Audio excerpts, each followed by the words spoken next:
Kunali Chabile Sili Aqua Jesucristo, Hoy Sibaón, San Marcos.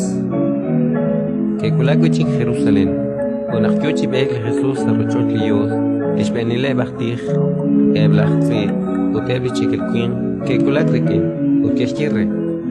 Arua kuangkil nak nakapano atin, anis kioka kuangkil chispanong kilay. De Jesús kishkirre. Inquatzatas piere lai, chine sumiak, utintiere, arulin kuankil, nakni manuay.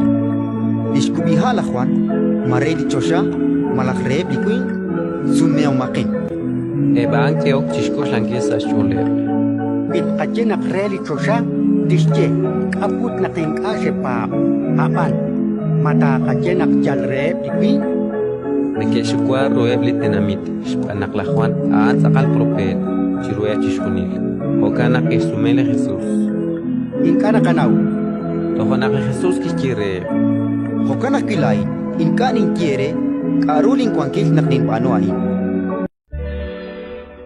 Ratin likakwa.